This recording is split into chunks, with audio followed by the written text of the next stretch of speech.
Nyagasani Yezu nabane namwe. Amagambo yo mu nkuru nziza ya Yezu Kristu uko yanditswe na Matayo. Nyahabwe ikuzo Nyagasani. Ivanjili ya Matayo umutwe wa 5 umurongo wa 17 kugera ku wa 19. Muri icyo gihe abigishwa bari bateraniye iruhande rwa Yezu ku musozi, maze arababwira ati ntimukeke ko naje kuvanaho amategeko cyangwa abahanuzi. Sinaje gukuraho, ahubwo naje kunonosora. Koko rero ndababwira ukuri, kugera igihe isi n'ijuru bizashirira, nta kanyuguti nta n'akadomo kazava ku mategeko, ibyo byose bitarangiye. Nuko rero uzarenga kuri rimwe muri ayo mategeko yoroheje kandi akigisha n'abandi kugenza atyo, azitwa giseswa mu ngoma y'ijuru. Naho uzakurikiza akanayatoza abandi, azitwa umuntu ukomeye mu ngoma y'ijuru. Iyo ni ivanjili ntagatifu.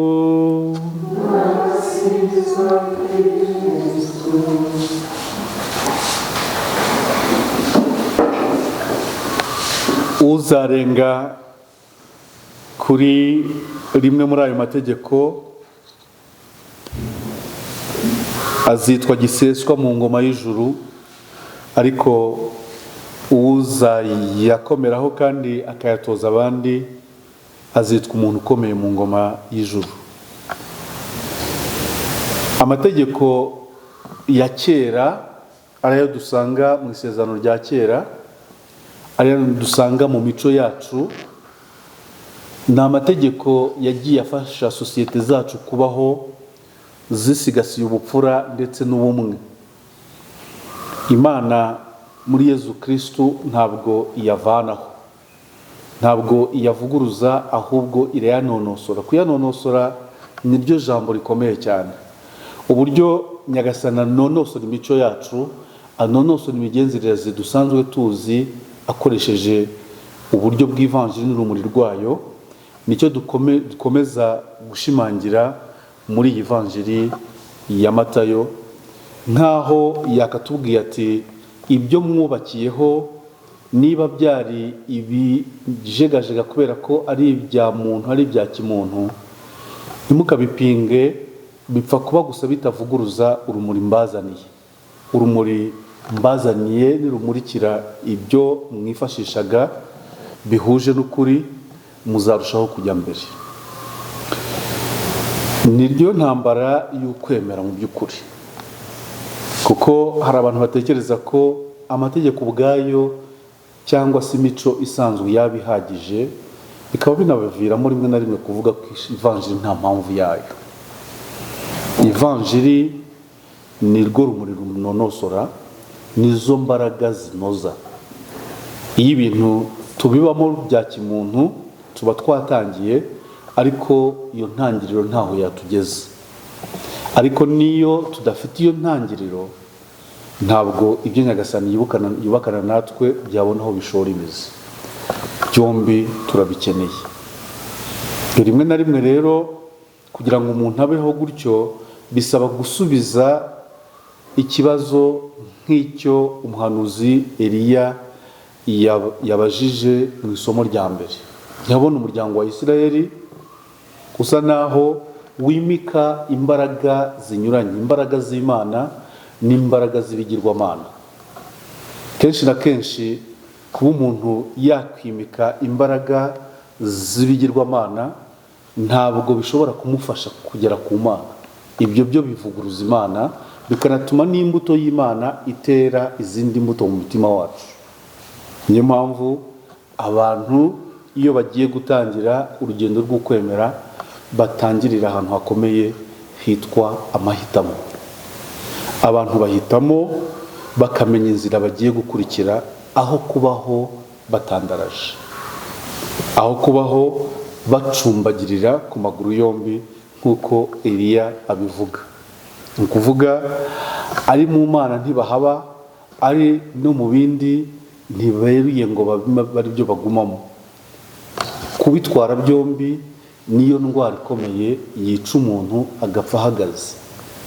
Biba byiza ko amahitamo atangira inzira y'imibereho mishya muri Nyagasani.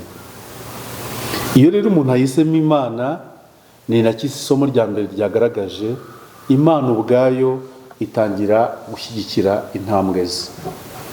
Eliya usigaye ari nyamuke, ari umwe mu rusange rw'abahanuzi benshi biganje ku ruhande rwa Behali n'izindi mana, agomba kuba umuhamya n'umuhanuzi w'Uhoraho, adatewe ubwoba nuko ari umwe, adatewe impungenge nuko umubare w'abo benshi banyura mu nzira mbi ushobora kuzamuganza.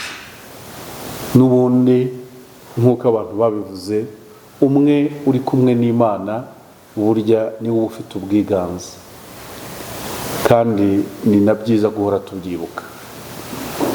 Abantu niba bafite ibitekerezo bahuriyeho ari benshi, ntabwo ubwinshi bwabo ari bwo bwonyine uheraho ngo uvuge ngo ibyo bakora bigomba kuba ari byo.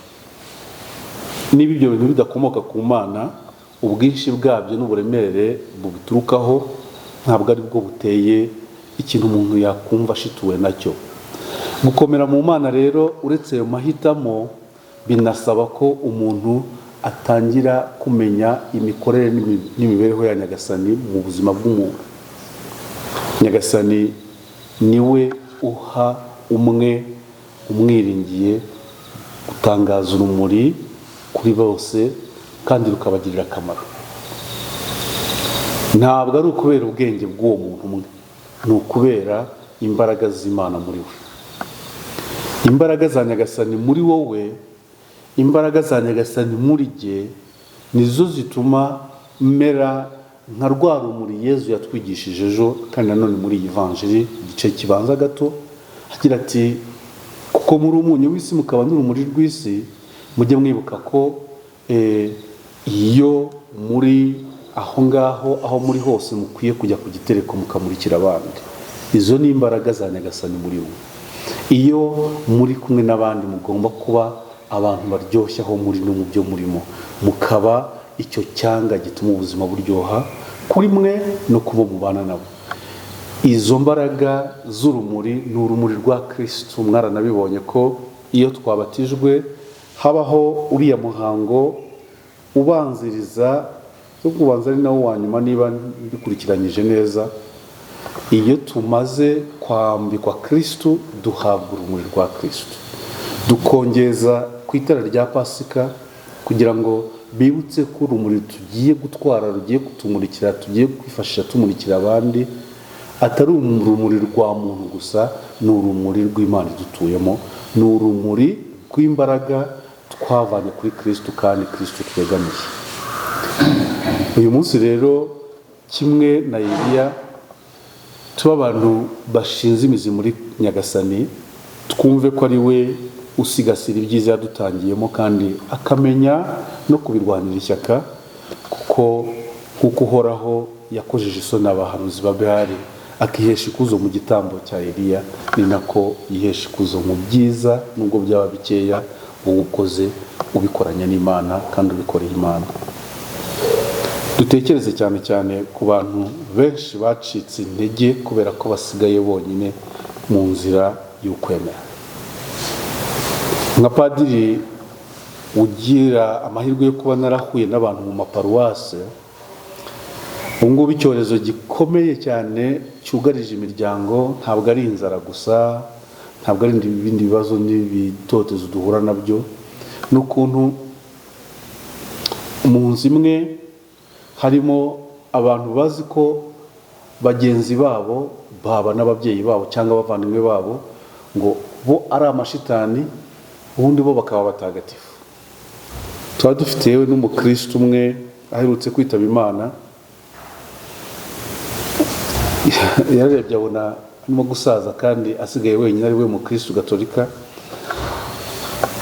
yicara imbere y'inzu ye, ubundi atangira gupanga uko azashyingurwa. Aravuga ati, ndabizi umugore wanjye ntiyanshyingura, ntabizi, bashobora no kunjugunyira imbwa zikandya. Aba bana banjye buri wese avuga ko ufite ikibazo avuga ko ari igihugu kimuteza kubera ko nambara ishapure. Abo ngabo abantu bose barabizi ubu ngubu umukristo gatolika niwe munyacyaha mu banyabyaha bose.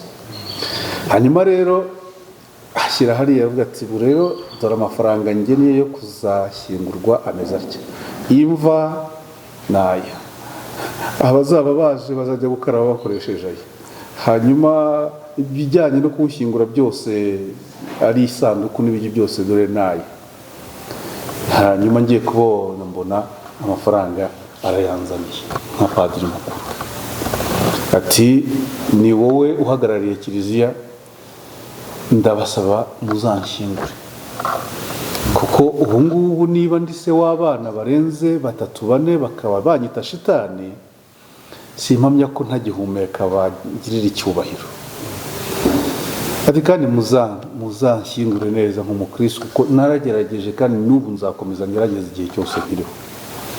Nuko rero tubijyamo, iyo gahunda yose irangira tuvuze ko tureba abantu bita kuri icyo kibazo kugira ngo padiri mukuru afate miliyoni zingahe zibike ategereje kuzashyingura umuntu tutazi igihe azapfira.